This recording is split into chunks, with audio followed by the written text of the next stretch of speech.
sa Extreme House. Kami ay may... Ayun. Kita nyo alam nyo, ito lang yung yung magandang epekto ng kumbaga paglabas ni Kulaong noong pandemya. Yan lang po yung talagang magandang epekto. Yung na-challenge ang katulad ni Boss MG na may perang sarili pangtulong sa mga kababayan. Na-challenge siya at nagbigay po siya ng bigas. Yun po yung talagang magandang epekto ng Mayaman Challenge ni Kulaong. At kita nyo nga, kahit nga si MG napasagot sa challenge, diba? Eto po yung katibayan nun. Baka hindi yan yun. Eto po yung boss. Ayan, medyo i-atras mo ng konti. Bigas, ako ng big... Ayan. Eto po. Side, cause one love. Hindi ko kilala tong taon to pero pagmasdan nyo. What's up sa mga ka-hombre ko dyan? Fuck man, makagat, what's up man? At syempre, nandito ako sa QC. Ipakita mo kung gaano kaastig ang QC. Itong pagmumukhang to ay fucking super band sa QC, but then nandito tayo. Just for the sake of it. Kasi syempre, si Idol Marcos ay ng challenge. Gumawa ng isang challenge. Mayaman challenge. At syempre, dahil ako, kasama ang pamilya ko sa Extreme House, kami ay may... Ayun. Okay, hindi ko po siya kilala, pero marami nagsasabi na siya raw ay gago. Sa pangalan pa nga naman, makagago. Pero alam mo yung pagiging gago mo, kung naririnig mo ako ngayon, makagago. Para sa akin, tulin-tuli ka. Isa kang tunay na lalaki. Iyang kagaguhan mo ang kailangan na mamamayang Pilipino sa panahon ngayon. Ayun. Yun po yung dahilan kung ba't ako nag-live. Kasi po nagre-review po ako ng comments sa aking YouTube channel. Para po bukas sana, ma-review namin ngayong magdamag. Para bukas, malaman ko po yung kung sino po yung babimigyan ng bigas. Akalain nyo pong sa pagre-review ko sa aking YouTube channel ng mga comment, nakita ko po yung makagago.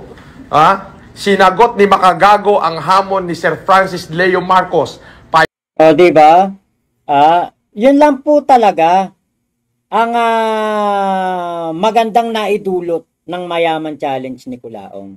Pero yun nga kasi, yung Mayaman challenge yun para po mapansin si Kulaong. Yung sunugan ng pera, yung paglabas-labas po sa labas na namimigay ng kanyang mga pagkain. Ayan. Sam, thank you sa yung binigay na napaka-generous na pakulay. Salamat po. Makakasigurado po kayo na ang inyo pong mga pakulay ay mapupunta po sa Converge, sa Meralco, mapupunta po sa Shell na aking pinapagasolinahan at sa Nawasa. Sigurado po yan, pambayad ng wifi, kuryente, tubig ko yan. Thank you po. Osam 8326. Diba? Kaya po ito, nung sumagot si Makagago, pinansin ni Kulaong. Bakit? Makagago yan. Alam ni Kulaong, hindi yan pipitsugin. Pero, kung sakali na may sumagot, na isang normal lang na Pilipino, simpleng tao lang, hindi po niya papansinin yan. Hindi niya napansin yun. Si The Kings, pinansin niya. Bakit? Alam niya na popular. Siyempre, Makagago, alam naman palagpasin niya yan. Alam niyang popular. Alam niya sikat na sikat si Makagago. Putok na putok ang pangalan ni Makagago niya nung time na yan. Actually, si Makagago hindi naman nalalaos Hindi naman nawawala sa SOCMED, hindi naman nawawala yung kasikatan ni Makagago. Diba? Kaya po, yung pagsagot dito ni Kulaong sa video na ito ni Makagago na pinakita niya, si Makagago sumasagot sa Mayaman Challenge, yan po lahat ay for the sake of clout. Papansin yan si Kulaong Gustong-gusto niya na mapansin siya kasi nga po, ang pinoportray niya, mayaman siya. Ang pinoportray niya, taga Legrand siya. Ang pinoportray niya, taga Green Meadow siya.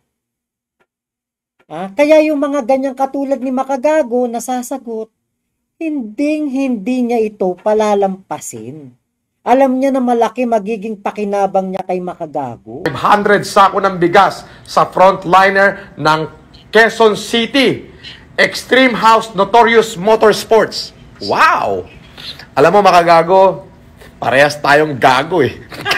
Parehas tayong gago, Makagago. Gago rin talaga ako. Putang ina, tignan mo yung mga nasa gasahan ko, ang lulupit. Ang lulupit ng mga nasa gasahan ko. Pero, yang kagaguhan mo ngayon, ipinagmamalaki kita. Kasama mo ko. Nasa likod mo ko. Kahit ano mangyari, hindi kita iiwan. Dahil gago ka! Kita nyo, kahit anong mangyari, hindi kita iiwan. Pero di ba ano ba nangyari? Di ba? Si Kulaong, walang isang salita yan. Walang bearing yan. Emilito Roldan ng Bulak, Santa Maria, Bulacan. Shout out sa mga pamilyar Lorenzo dyan sa Bulacan. Meron ako diyang bayaw. Bayaw ko dyan sa pinsan. Mga pamilya Lorenzo. At dyan kaya Eric, yung sa may pahon, classmate ko yan. Kung tawagin siya, si Mugen ba? Mugen? Basta, meron dating Honda Civic yan pinangkakarera. Bulak, Santa Maria, Bulacan, saka sa mga naging kasamahan ko dati sa Motolite, yung gawaan ng baterya diyan sa Katmon. Katmon Bulak. Shoutout diyan. Nagkaso din daw asawa ni Boss MG. Talaga magkakaso 'yon. Kaya alam niyo po, yung kaso ni Kulaong 179, walang bearing 'yon. Yung kaso ni Boss MG at ng asawa ni Boss MG, sigurado ko, yun ang makakapagpakulong sa kanya. Kailawig ka ba? Sa Kailawig. Okay, shoutout, kanto ng Kailawig. Ayun nga, mga taga dyan nga yun, sa kanto ng Kailawig. Yung si Eric. Kilala nyo siguro yun. May pwesto dyan sa kanto Panabong. Ayun shoutout sa magnanakaw ng TV at manok na Panabong sa Bulacan, Bulacan. Si Kulaong yun ipatawag niyo na si Casper, boss. Tuntukan kami. Sabi ni Cure Pipe. Ano yun? Cure Flip. Ayan. Don Soriano, shoutout. BMB Mamalap. Ayan. Jean Sarmiento. Okay. Sana nga, Boss Mac, mabigyan ng leksyon si Kulaong sa dami ng scam niya na pinaghirapan lalo ng mga OFW sa halip sa pamilya nila napunta. Yun nga po Kaya nga po, ito yung ating laban dito. From Sharjah, Jeffrey Pegar. Ayan, shoutout po. Shami Boy. Emilito Roldan ng Bulak, taga Kailawig. Shoutout. Okay, pangkape para sa masipag na tagapagbalita ng katotohanan. Salamat po. Opto. Ayan, thank you. Jefferson de la Cruz. Thank you po. Pag nagsama-sama lahat, makakakita na si Kulaong ng patong-patong na kaso. Oo nga, pwede yan. Ronaldo Vasquez, wala sa kalingkingan ni Boss MG si Mangutim. Tama po, totoo naman po yan. Bin Celis, ayan, Celis family, shoutout daw po. Pero legit, amoy lumang 20 talaga yan si Kulaong, sabi ni Edge. Joe Gray, ayan, Jace, 28 ng Baguio. Patrick Edmond Lagas. Ayan, boss, sino kaya si Abel Pangilinan? Mukhang takot si Kulaong Yun po yung pinagsasanlaan niya ng mga alahas niya nung nakakulong siya. Actually, kahit hindi siya nakakulong, nagsasanla siya doon dati. Pangsugal. Ayan. So, ngayon po, talagang ito namang si Kulaong sabi ko nga sa inyo, kaya niyan sinakyan si Kuya The Kings at sinakyan si Boss MG kasi nga po, alam niya na mas magbe-benefit siya sa gagawin niya. Yung shoutout niya kay Boss MG na yon, syempre, yung mga kahombre noon, pupunta kay Kulaong. Sasabihin ni Boss MG, 'di ba? Idol Marcos. Syempre, inidol ni Boss MG si Kulaong that time kasi nga kahit si Boss MG nabudol din. Napaniwala na si Kulaong, tunay na Marcos, namimigay talaga ng bigas from his own pocket at mabuting tao. Pero lahat yun ay katarantaduhan nga po. Hindi nga po talaga ito mabuting tao kasi nga po, saan ba naman tayo nakakita ng mabuting tao na kung magsalita sa kanyang dating asawa, di ba? Kita mo si Mayu, sinampal-sampal daw niya ng ethics. Yung mga kababaihan kung pagsalitaan niya. Grabe. 'Di ba? Nakakatawa nga eh. Sa Isabela nag-file ng kaso sa Metro Manila naman nakatira. Hindi naman po talaga taga Isabela 'yan. Taga Bulacan po 'yan. Taga Bulacan po talaga 'yan. Ayun. So, salamat po Osam sa yung pakulay. Kaya etong si Mangusin nung time na ginawa yun ni Makagago, mas nag-benefit si Mangusin kaysa kay Makagago. Yang kagaguhan mo ang kailangan ng Pilipinas. Puta, ako lamang yung gagong promotor ng kagaguhan mo.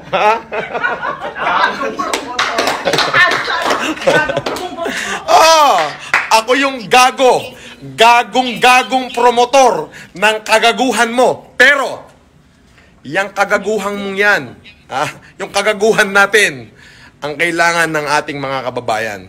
Kailangan ka ng ating lipunan. Para sa'yo, kung sinong politiko ang kukontra sa ginagawa mo ngayon. Sabi ni Pangulong Duterte, i-dismiss niya. Bakit? Higit pong kailangan ng mamamayan. Hindi lamang po yung kuda at satsat sa lipunan. Hindi po yun eh.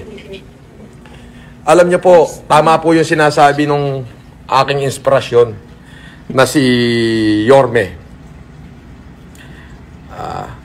Naalala niyo yun. Yung nag-iyak-iyak siya kay Yorme. Mas nakinabang siya doon. Diba? Totoo, sumagot siya doon sa Mayaman Challenge na nagbigay siya kay Yorme. Totoo yun, nagbigay po siya ng bigas kay Yorme. Pero, lahat po ng pinamigay ni Kulaong that time, pati yung mga kalabasa, yung iba utang pa. Yung si Kalabasa Queen ng Baguio yata yon o doon sa Cagayan yata yon, yung si Kalabasa Queen, hindi na po yun nabayaran. Yung mga bigas po, ang isa po sa mga nagbayad ng bigas, si Nay Mary Ann. Si Mary Ann Faustino. Yan po ang dinikitan ni Kulaong kasi na ano niya na maraming pera, ito'y mayaman.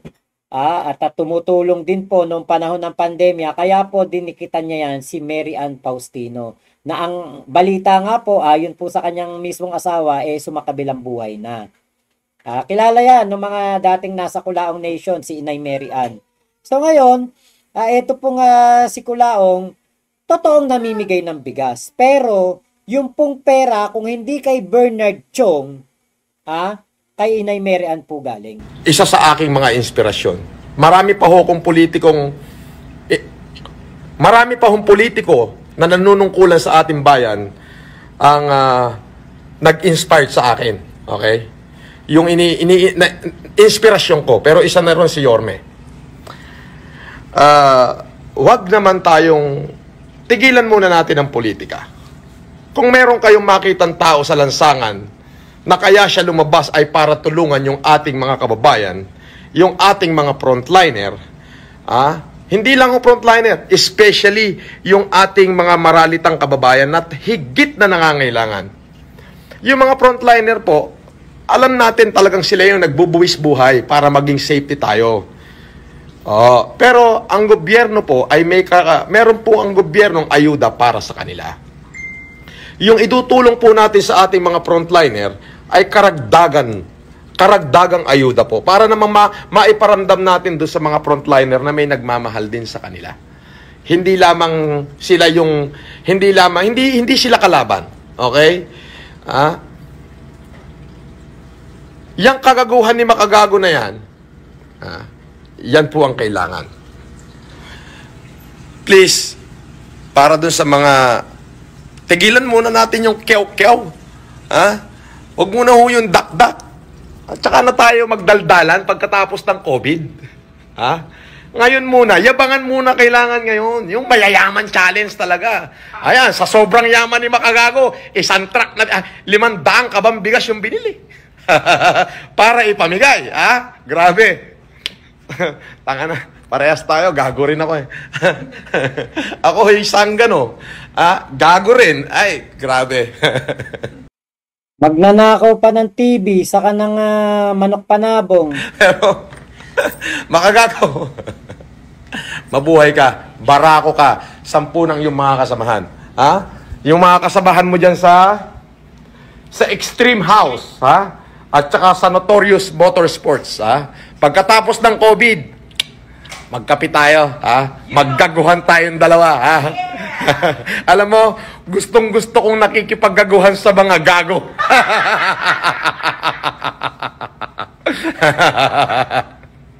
Gustong-gusto kong nakikipaggaguhan sa mga gago. Pero grabe tong challenge to.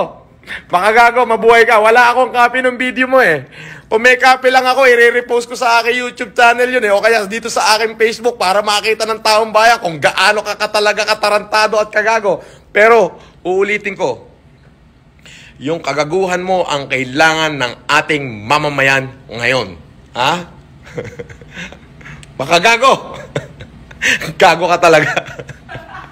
Parehas tayo. Pero, mas gago talaga si Boss MG, di ba? Ian Guevara. Nung pinuntahan ka ni MG sa mismong subdivision mo, nagtago ka. Hindi ka lumabas. Di ba?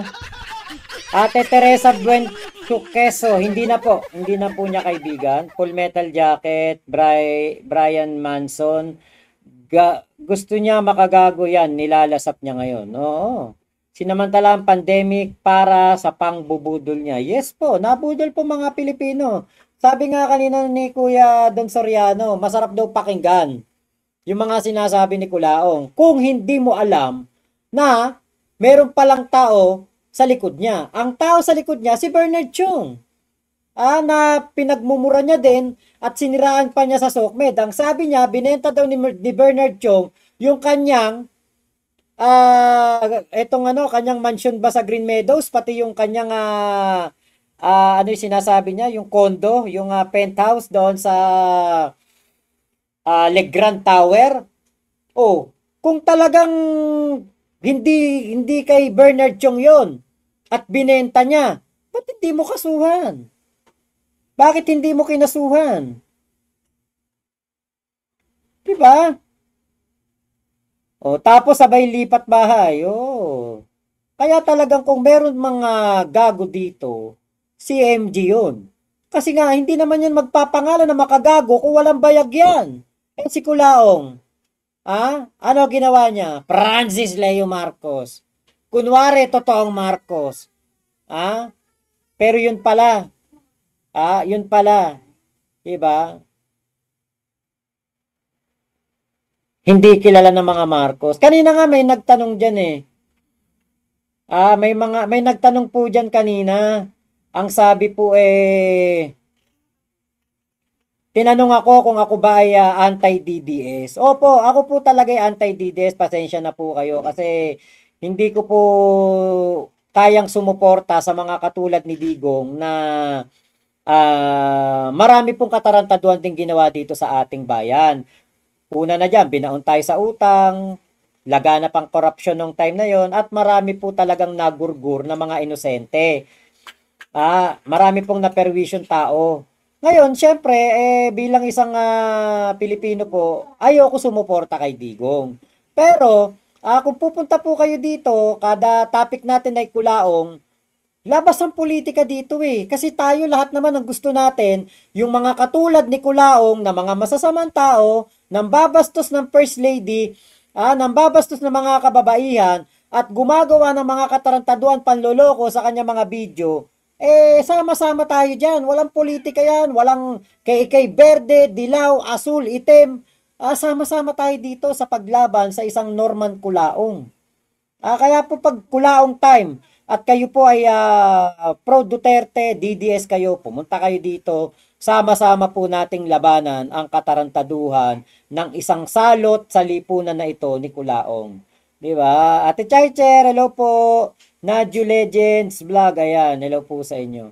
Yan po yung aking kumbaga ginagawa ngayon na paglaban at pagkontra dito sa ginagawa ni Kulaong. Ayan. Ate Virgie Badjola, hello po. Master Taurus, boss, para lang mas maliwanagan, paano siya nakapunta or bakit siya nakapunta doon kay First Lady at doon sa nakakonfine na si Doña Florencia ba yun? Pwede paliwanag, boss? Panoorin mo yung vlog ko kahapon. Yung live ko kahapon, panoorin mo. Andyan ang kasagutan. Paano ka respeto sa isang taong magnanakaw? Yes, di ba? Hello po, Yana Nunciacion. Ayan, from Fukuoka, Japan. Hello. Hello po. Ano ginagawa mo? Kain ka na ba? Kain ka na dun. Matatapos na si Daddy. Si Daddy. Etong wala si Kulaong, pamilya. Kaya po napaka-miserable ng buhay nun sa totoo lang. Ako araw-araw, kasama ko pamilya ko. Kasama ko anak ko. Si Kulaong, kasama ba niya pamilya niya? Diba? Yan po ang wala si Kulaong. Yan ang meron si MG na wala si Kulaong, pamilya.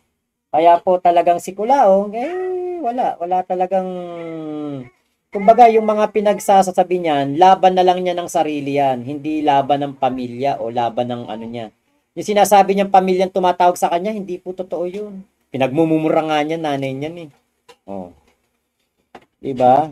Kaya po, dito sa nangyari kay MG sa kay Kulaong, si Kulaong ay mas nakinabang siya kay MG noong sinagot ni MG ang kanyang mayaman challenge.